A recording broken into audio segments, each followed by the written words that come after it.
Good evening, everybody, and welcome to this lecture, which is actually on Roman frontiers in their landscape settings in the plural. And you'll see this is significant that it is in the plural. We'll start off with the map. This is a fairly straightforward map of the Roman Empire. It shows you the boundaries, the provinces, some legionary fortresses, as you can see, but it is in fact fairly anodyne, isn't it? It's sort of like a political map, let's say. But if we add some relief, we see this as really rather different. We can see the Alps in sort of central of the map, and to the right top is the Carpathians and the Sahara Desert to the south. And also, obviously, the Western Seaboard, which we'll come back to. Many of you will be familiar with many landscapes of the Roman frontiers. Obviously, Hadrian's Wall at Cuddy's Crag, but another one you might not be quite so familiar with is the Antonine Wall in Scotland. And here in the central foreground, we've got the wall running over some fairly rough scenery. This is the line of it, and then it drops down and runs across simply flat landscape right up to the top of the slide. So we've immediately got two landscapes here.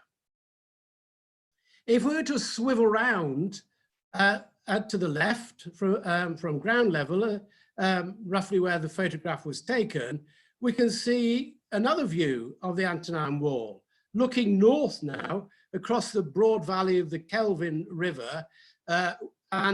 We see that the Antonine Wall is in a rather good location in the landscape, with this great sort of almost moat, certainly trough, the central valley, the Midland Valley of Scotland in front of it. So it's in an excellent, if you like, defensive, protective position. And we see this also with a different map. The darker the coloring on this map, the more of that landscape can be seen from the Antonine Wall, and of course vice versa. And you can see that the wall is in a very good position for looking out to the north across those hills which you've just seen and beyond. Now, of course, when the Romans could, they liked to reach the sea. We'll come back to this picture in a moment, but water was important for the Romans. The Emperor Augustus, for example, boasted that his empire stretched from Cadiz at the southwest tip of Europe, and his armies had reached the mouth of the Elbe in modern Germany. He spoke about his armies pushing forward to the Danube, and other authors of the time wrote about the great rivers which bounded the Roman Empire, the Rhine, the Danube, and the Euphrates. So geography was important to the Romans when they were defining their empire.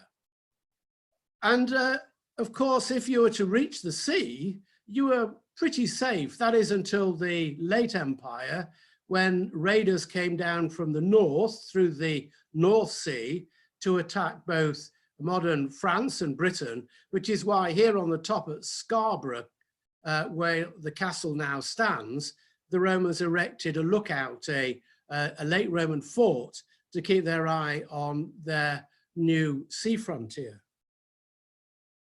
But elsewhere, as I say, the rivers are important. This is the Danube in its upper reaches, still very broad.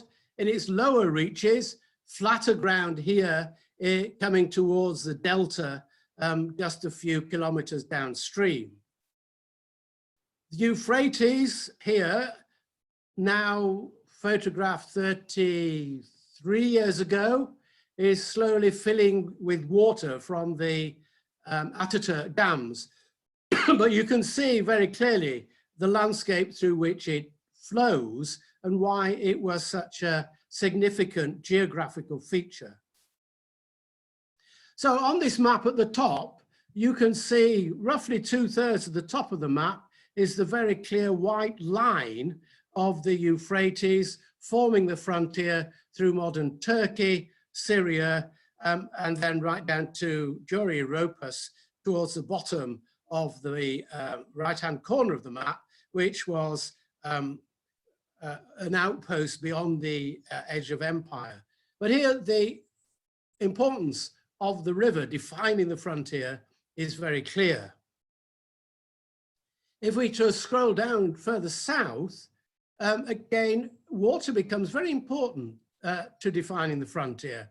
Right in the middle of this map, there's a bump in the line of the frontier.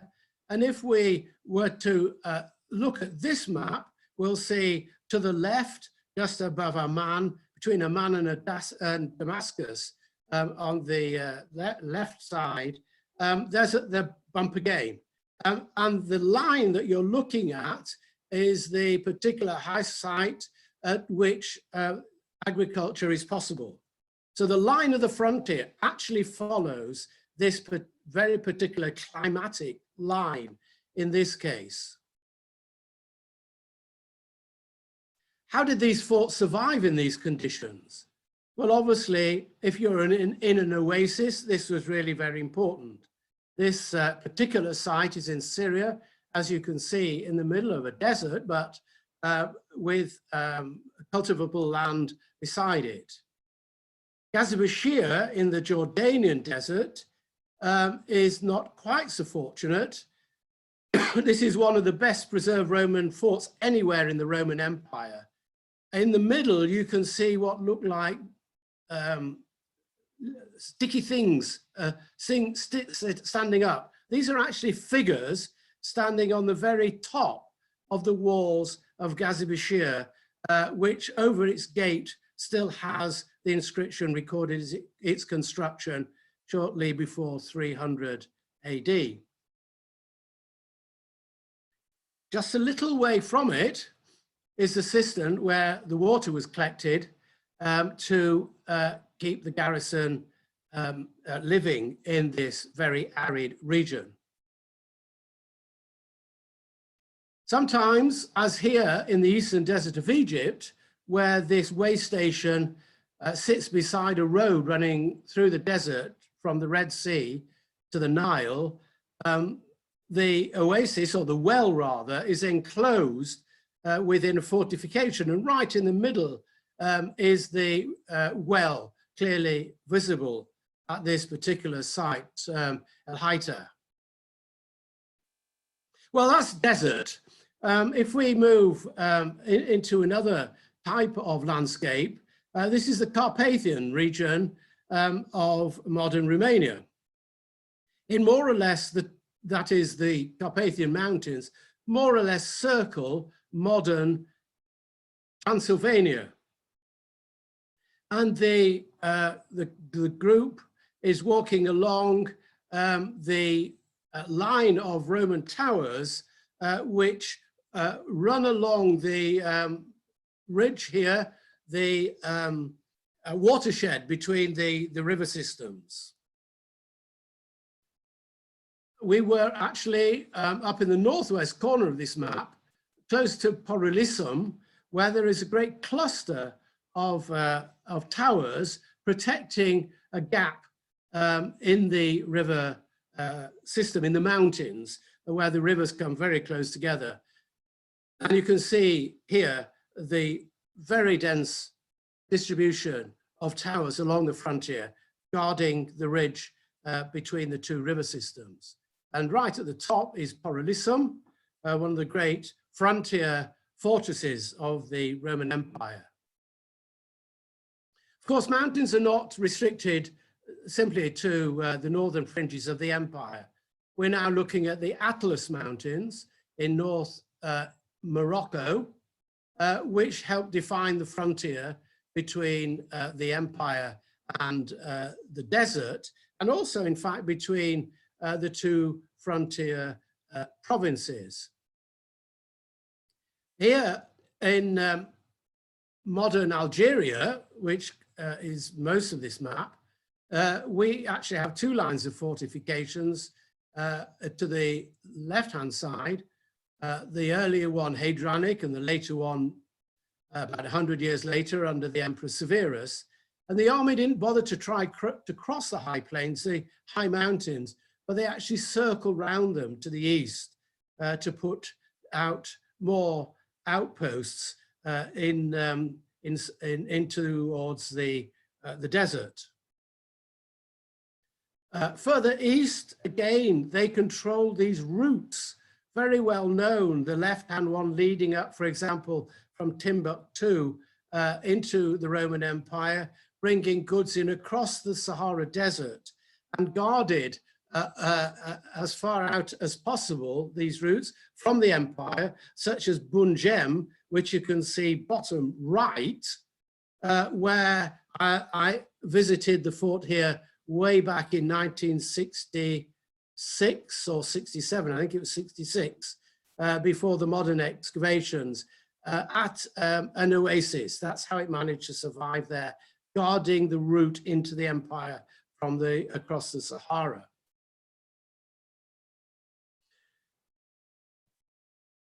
The eastern end of the Black Sea is particularly interesting because all there is a line of forts along the littoral, as you can see, running between the mountains, which were inhabited by usually friendly peoples, and the Black Sea itself.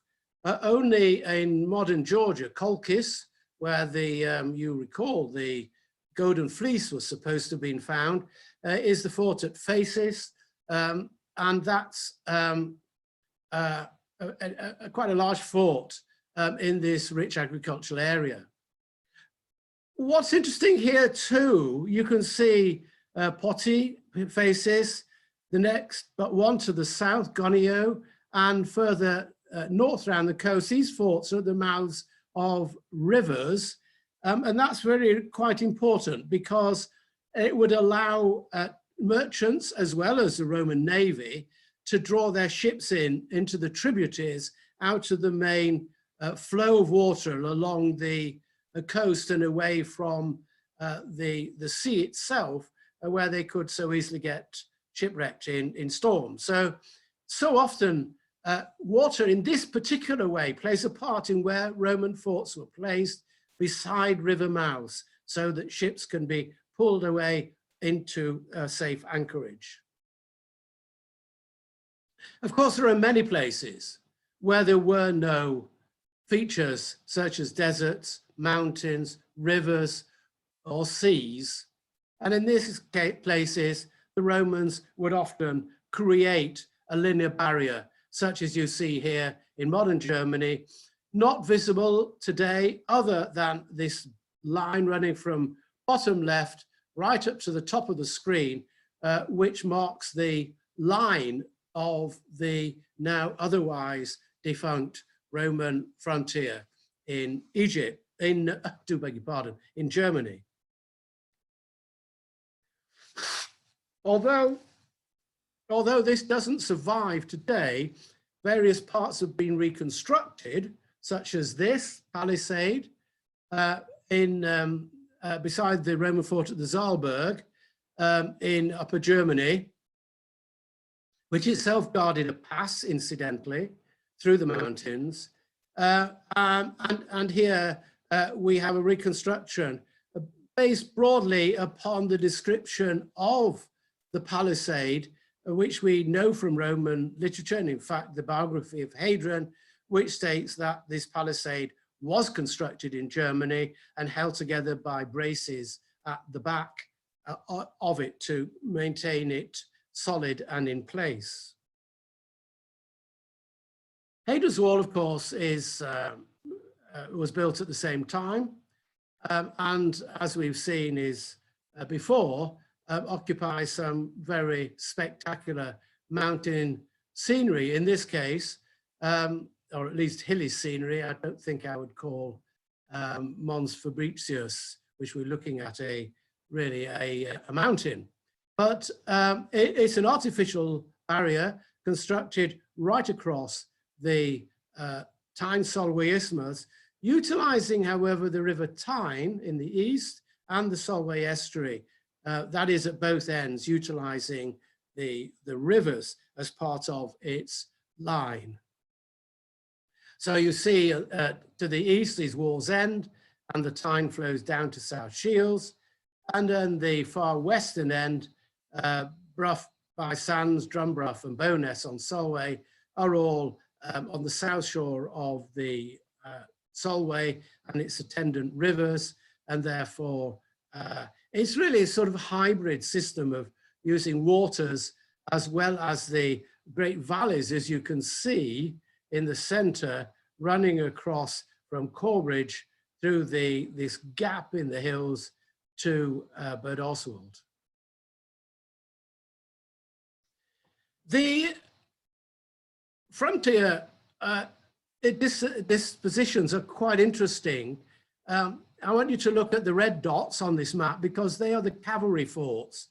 And these tell us something about the landscape as well, because these in the west, from Stanwick on the Wall, down Oak Carlisle, Pat Castle, and down to Broome, are all focusing on this road running through the frontier line and up what is now the M6, excuse me, the M6 into Scotland. And on the east side, this clutch of 5 cavalry forts, also interesting because they're focused on the A68, as we now call it, Deer Street, leading into Scotland, and following, as you can see in both cases, natural route ways northwards. So they're protecting not only the wall itself, with the cavalry enabled to move out onto these natural routeways, but they are protecting the frontier from any insurgents coming down these routeways, which are, of course, equally natural to them. And here's a few of them. So the Romans tried to protect their routes, the routes towards the empire, and routes to enable them to come out of the empire and deal with any trouble. So we're looking at the middle Danube here. This is Vienna. Sorry, no, it's not. This is Vienna. I beg your pardon. And we're looking at these legionary fortresses. Carnuntum at the end of the Amber route, which led right up to the Baltic, and Brigatio in modern Hungary on another river route. Another legion looking across the great Hungarian plain. And while westwards, we don't have a legion, we have a cavalry unit on a routeway to the north. So these are routeways used by merchants coming towards the empire, possibly invaders, such as we've seen, but also by the army prepared to move out and deal with any attack. They, however, also were lines to allow Roman goods to seep out of the empire. And we can see here the line of Roman goods which are traveling up the river valleys from basically mainly the great legionary fortresses on the river, such as Brigatio and Vienna, which we have just been looking at. So this is a two-way traffic. Coming back to the river Danube, and this is just a little upstream from where we've been. What is interesting is in this rugged countryside, there are actually no Roman forts, at least not in the earlier years. Some were built later. But the interesting thing is the landscape doesn't require them. It would have been very difficult landscape for any invader to make its way through.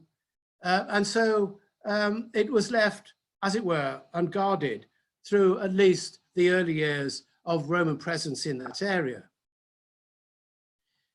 So we were looking at this area where these are later forts. But what's interesting is that where the landscape opens out, right at the very top here, there are a string of 6 forts, and they're there quite simply because of the rich farmland either side of the river, where there was a significant population in Roman times who required guarding from any potential invaders. So the landscape absolutely here governed the disposition of the Roman forts. Well, we've been looking at quite many frontiers now from up here, the Hadrian's Wall along the Rhine, the Danube, the Euphrates off to the right here, and then along the edge of the Sahara Desert. What's interesting in this slide is the difference between the northern frontier. Even Hadrian's Wall uses waters at each end, but the Rhine, the Danube, and the Euphrates in the northern half of the empire, as well as the sea off to the west, water defined the edge of the empire, lots of it, rivers. In the south, water equally defined the edge of the empire, but in this case, lack of it. Once we get out of the coastal area of modern Morocco, we run along the edge of the Atlas Mountains, and then the Sahara, right the way through to Egypt. That defines the edge of the empire. And once we cross that, the Red Sea into the modern area we call the Middle East, we find there that it's again the lack of water which places the frontier along that isohyte, which we've already discussed. So in a way, water defines the empire, lots of it in the north, the seas, the rivers, in the south, the lack of it. But in the north, these rivers were very useful to the Romans. This is the loading of tents onto a ship on the Danube, somewhere early in the 2nd century. And what's interesting, if we look at the map again, the legionary fortresses are themselves on the line of the river, the Rhine, and here the Danube. And the legionary fortresses and the auxiliary force all attracted many, many civilians to trade their goods, feed, otherwise look after, marry into the soldiers along the frontier line. And supplies were brought along the rivers. So in some ways, it would appear that the existence of the rivers fossilized the military deployment along them. It was convenient to ship goods up and down the rivers.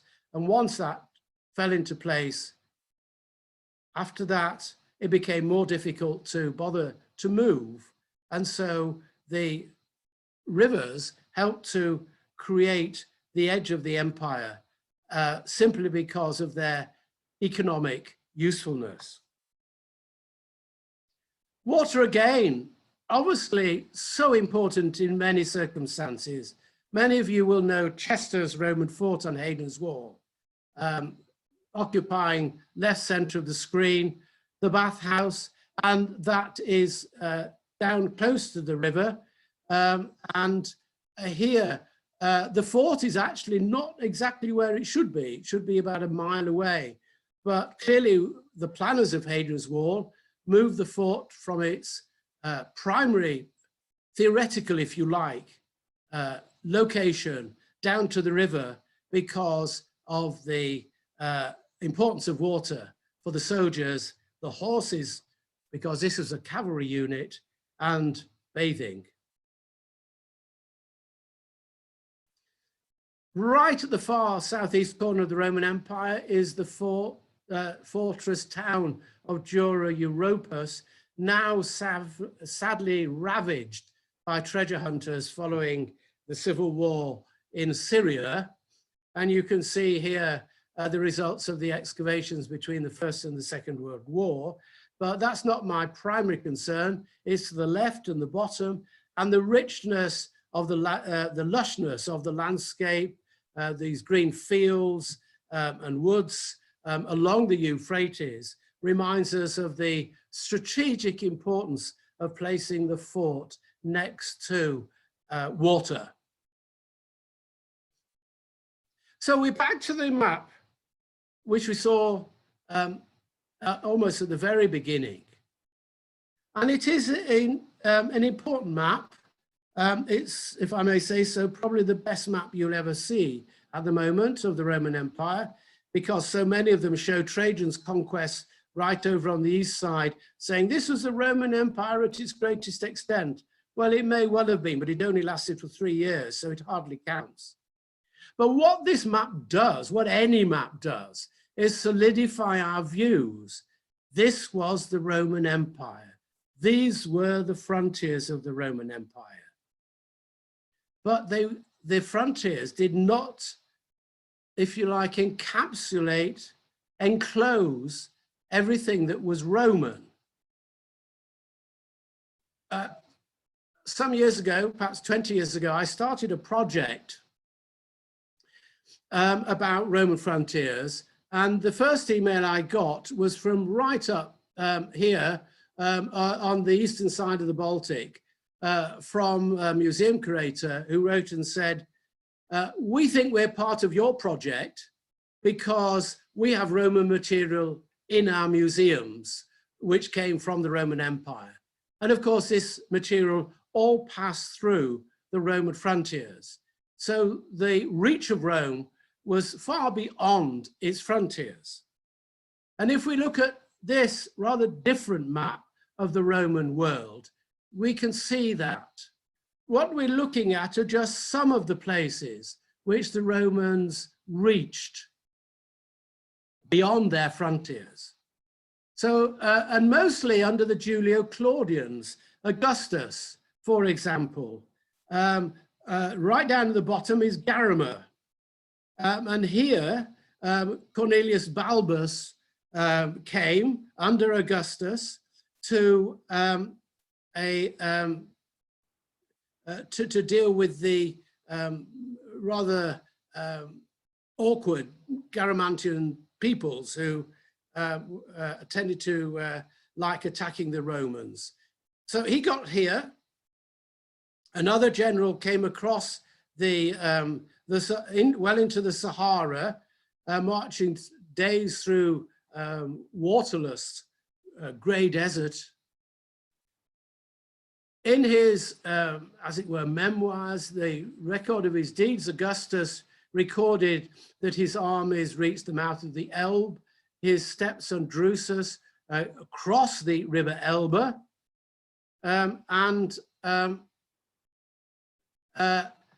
his army reached the tip of Jutland under Agricola, that is in the early 80s. The Roman fleet sailed around Britain, saw Orkney and probably almost certainly Shetland beyond. Even before the time of Augustus, Roman armies in the east almost reached the Caspian Sea. There's an inscription on it later. Nero sent an army out to explore the Red Sea, a disastrous event. They got hold of the wrong guide who led them astray, and a large part of the army suffered as a consequence. Only a few men came back. But he may well have got down to modern Yemen. And of course, Trajan got as far as Ctesiphon and beyond. So when we think in terms of the Roman Empire and its maps and its territory and its landscapes, we should also think in terms of not just the empire line, but also the much wider reach of Rome. Thank you very much. Thank you, David. Brilliant, very informative, and yeah, great reasons to look further than just what we see originally, to look at the landscapes around what we're looking at as well as what we're just looking at. It's great to see how many similarities and differences there are between where all the forts are placed and how the changing landscape affects what they're doing. Right. I have one question in already, but just to remind everyone who's listening to the lecture, there is a question and answer box at the bottom of your screen. It should be 2 little speech bubbles with Q&A written in it. If you wish to submit your questions through there, I will go through however many we get, and we'll answer them in the time that we have left. So if I have a quick look and see the first one, I have a question from Hazelwood.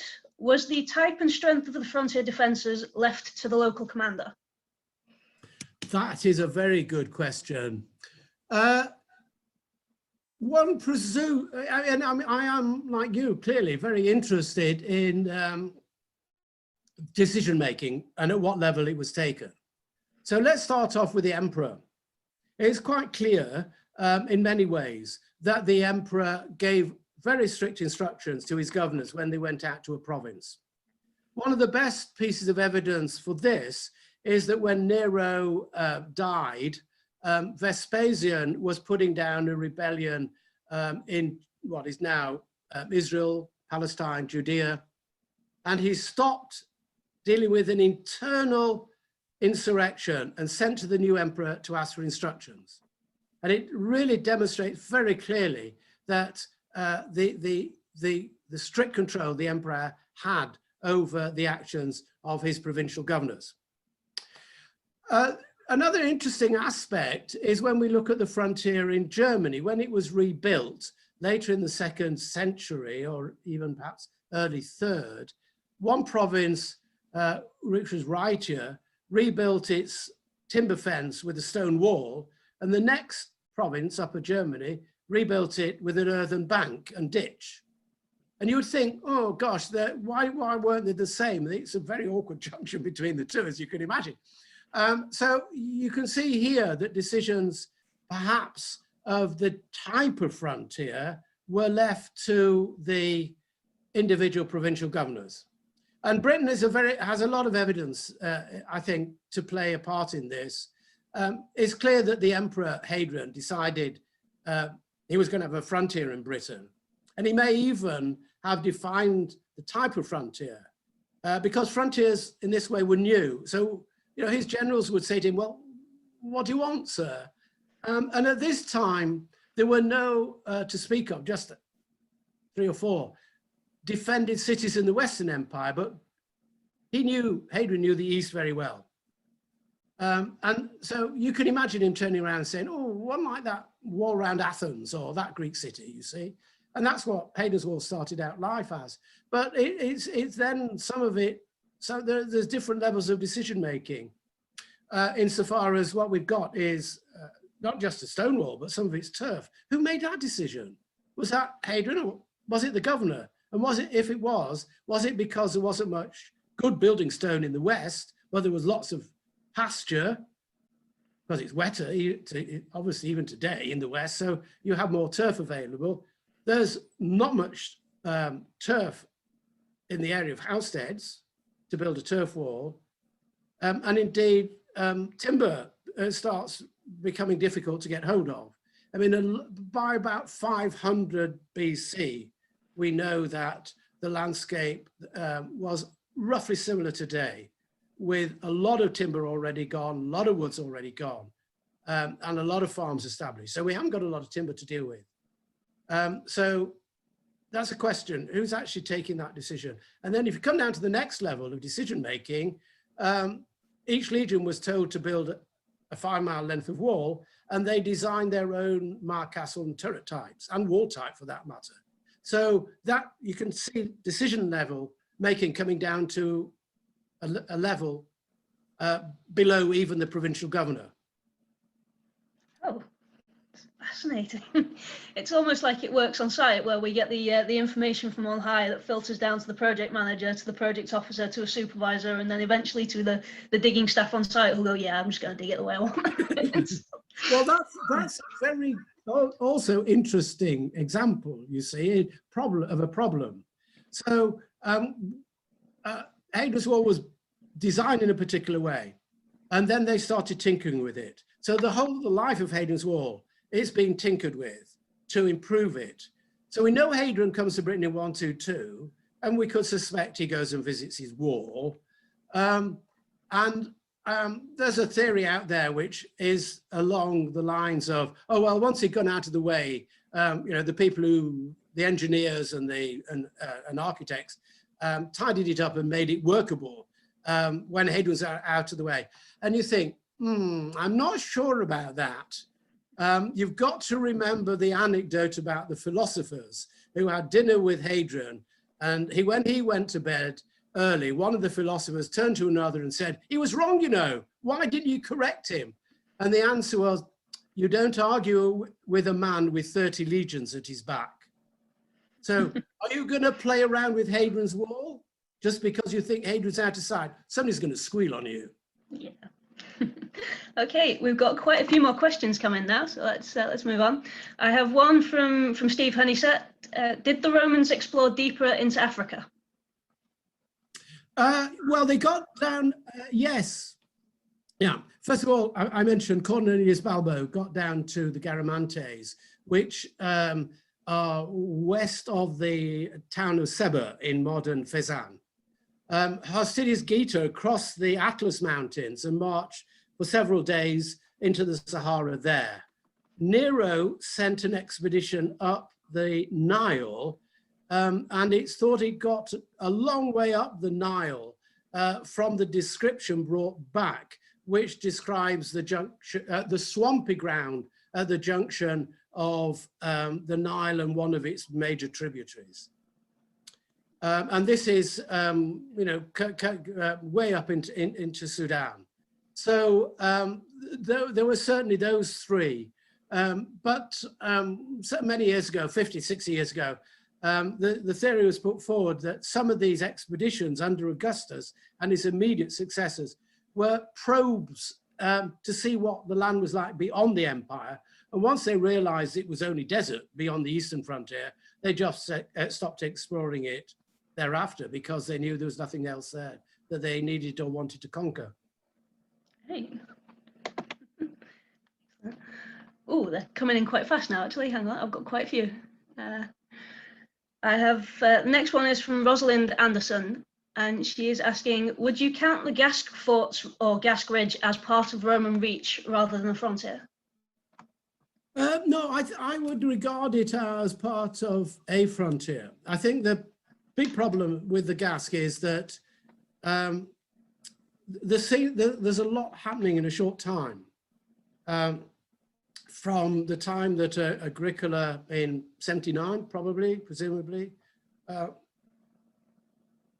sorry, a bit before, got to the Tay, doesn't matter, and they gave up 86. We've got less than a decade, and in that decade, we've got to put the Gask in, we've got to put Inchtuthils in, we've got to put the forts along the mouth of the Highland Glens, and behind that, we've got whatever Agricola was going to do across the Fourth Clyde Isthmus, where Tacitus said if the valor of the Roman army and the glory of the Roman name would have allowed it, we would have stopped there. So there's an awful lot happening in a very short time with very little pottery evidence because it was such a short period. And it's really very difficult to work out precisely what the sequence is of events. But certainly the Gask towers, in my view, are part of a sequence of towers along a road, which is perhaps best interpreted as keeping watch over either transport along that road or people trying to cross it and into the province one way or the other. And but that road is a routeway on the very edge of the empire. So whether they were actually guarding the empire or guarding the route from people who are just a few miles away in the highlands is a moot point, but it's all part of the frontier arrangements for the defense of the province. Okay. Good to know, good to know. Right, I have a long question now, a question and a small comment from Jorrit Wintres. The question is on the point of water defining the borders of the empire. So what are the final borders? It's a point on water defining borders of the empire. Is pushing the frontier to the rivers by intent Or is the intent only really caused by the topography of Europe, where significant numbers of rivers run north-south with east-west tributaries? So essentially, were frontiers shaped by the desire to go to the rivers, or did they go to the rivers because it was convenient to do so? Yeah, I think here we've got to come back a step. Augustus is, as Yorick knows, obviously, as Augustus's statement of his deeds states that he got to the Elbe, and that's a river. So although they fell back to the Rhine, they were still thinking in river terms. Is it because the rivers were big, significant geographical features, or did it feature in Roman minds in some other way? It's not easy to tell, but they are thinking in terms of rivers. Augustus pushed the frontier along the North Balkans up to the Danube. Drusus reached the Elbe, and Drusus actually crossed the Elbe. And if I remember rightly, and Yorick will correct me if I'm wrong, the altar is actually placed on the far bank of the Elbe, which is signifying an intent to take over Germany right that far east. And one could see this as part of Augustus' expansionist policy. He's probed in the south, Sahara Desert's there. He's been out of luck on the Red Sea. Parthia is just beyond the eastern frontier. If he wants to expand, it's got to be in Europe, in Germany. So he then goes right up to the Elbe. And of course, what happens is while Germany was being turned into a province, says Paterculus or Florus, I can't remember which, then the Varian disaster happened. Arminius slaughtered 3 legions and the auxiliaries that he had them, and Augustus in a fright. And you've got to remember, he was quite an old man by this time. He only had 5 years to live. He withdrew his forces back to the Rhine, which has solidified as the frontier from the time of Caesar. So it's a very difficult question to answer. It seems to me that the Romans seem to think in terms of rivers because there were geographical features. If he got as far as the Harz Mountain, would Augustus have said, or Tacitus said, well, our armies reached the Harz Mountains rather than they reached the River Elbe? One doesn't know, but it was this, the rivers were such significant geographical features that they do seem to have played this enormous part in the Roman psychology of their extent of their empire. Okay, what else have I got? Well, I think what have we got? Here we go. One from Susan Rands. Next, are there similarities between the Tigris and the Tyne that may have prompted the decision to move numbers of Tigris boatmen to Arbia? Oh, that's a difficult one. That's a really fun one. I loved South Shields. I dug there for 2 years in 1966 and 1967. But our problem is we don't have any definitive evidence that South Shields was Arbea. In fact, another inscription has been interpreted very recently to show that its name was Lugdunum. So it's not impossible. The name could change. London changed its name. So Roman names could change. And we put the Tigris bargemen and Arbea on the Tyne because it's the obvious place to put them. But we haven't. I've got a small rule. I have to have 3 pieces of evidence before I'll accept anything as a fact. and we haven't got that 3 pieces of evidence. It's a very obvious place. You put bargemen there, and you've got bargemen at Lancaster on the Lune, and that's got a lot of sandbanks and difficult access. So it absolutely makes sense. But on the other hand, normally at those 2 places, we had ordinary auxiliary regiments, military regiments. So why do we suddenly have sailors there who are not actually sailors, but they're apparently pilots? If we treat Barcariorum in its straightforward way. So it is a problem.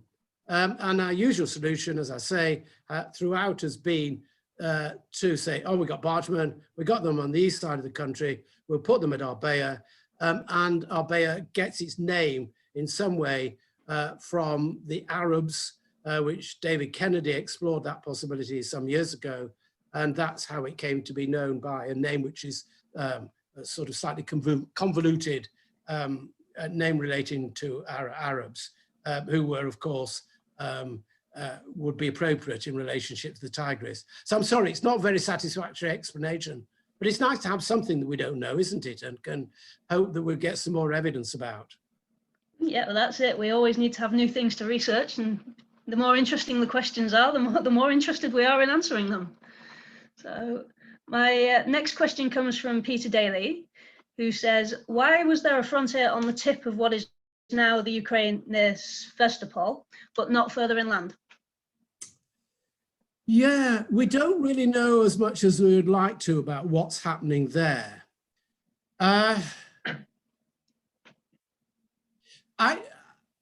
There are times when I'm giving a lecture, when I get to the point of trying to explain the attitude and mind of the Romans.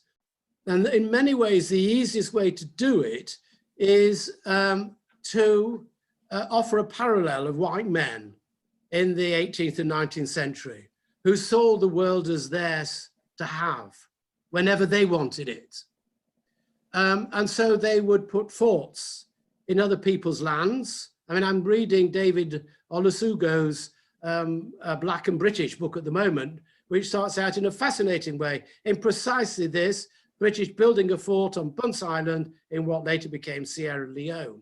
Not their land, but they just took it and plonked a fort there, somebody else's territory, because they wanted to do something there. And the Romans, in many ways, had this mentality. Virgil said, you know, the gift to you from the gods is to rule the world, was that effect. So they thought nothing of putting forts in other people's territories, such as they did in Armenia, for example. And here they are perhaps one level we could see guarding the northern side of the Black Sea, because their sailors are going round it, and they needed to control it. As soon as the Romans dropped their guard in the Black Sea, their eyes moved somewhere else. In the 160s, to the eastern frontier with the campaigns of Lucius Varus. In the 160s, what happens is piracy springs up again in the Black Sea. So they need a Roman naval presence. So you could see why it was significant to have somebody there at the tip of the Crimea.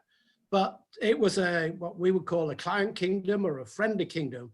So sometimes they were putting forts in places to help protect, defend, control a client king.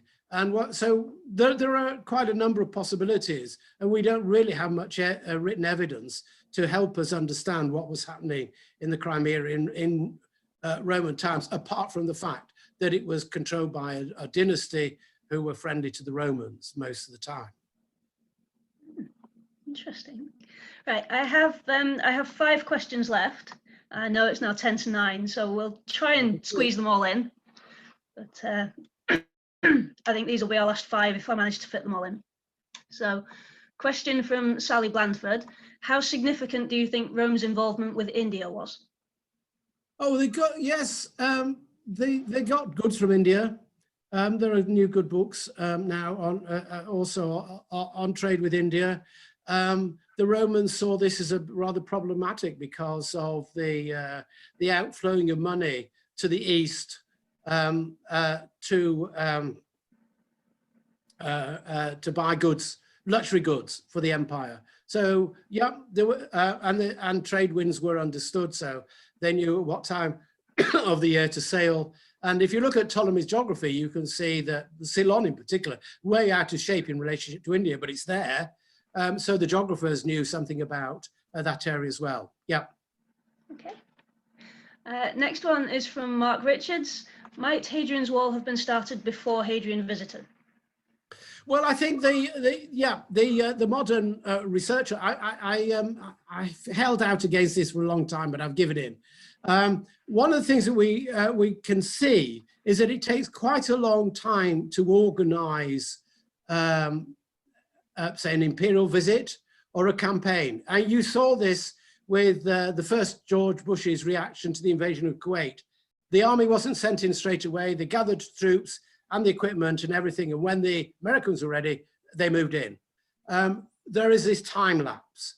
And we know, for example, that timbers were being felled in Germany 2 years before the start of construction.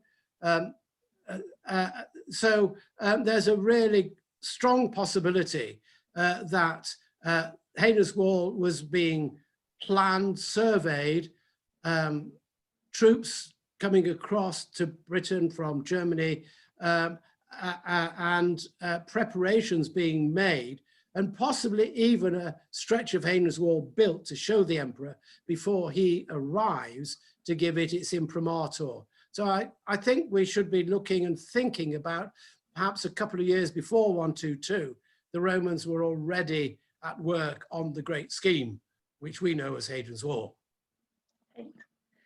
Okay, next question is from David Lakin. How far do the Rhine and Danube fleets support or substitute for frontier forts?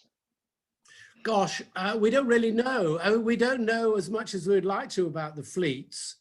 And there's a lot of discussion about their precise role. I mean, they were set up to be the army on the sea, on the river, on water, not to supply the army. They might have taken on that role, but that's not even altogether clear. One has to look at how the armies were supplied in order to be able to answer that question. But the later documents around the time of the Notitiae Digitatum, about 400 AD, do list the fleets and the location of them along the Danube. And most of the army, as all armies in peacetime, are not fighting, are they? Because it's peacetime, but they're there to be ready for warfare. So one can see very easily, in the same way that the naval fleets along the Rhine and the Danube and elsewhere across frontiers are there not to supply the army, but in order to be part of that readiness in case of attack. Okay. Right, last two questions then. One from Delwyn Matthews. How far beyond the defined boundaries did the Romans regularly patrol or maintain a sort of no man's land? Oh, that's another really good one. There's a very good book by Austin and Rankoff called Exploratorio, in paperback, well worth reading, lots and lots of information in it. And they argue for not really great distance in front of the empire for patrolling. They suggest that on the whole, the patrols would go out perhaps just for the day, or a very short distance beyond the boundary of the empire.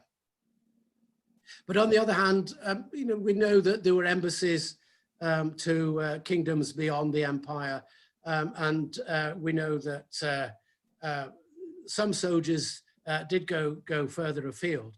But it's quite a tricky one, and I've sort of reeled back from thinking in terms of long distance patrolling to perhaps the Austin Rankoff view of a relatively narrow strip of ground beyond the empire, which was kept under constant surveillance. Right.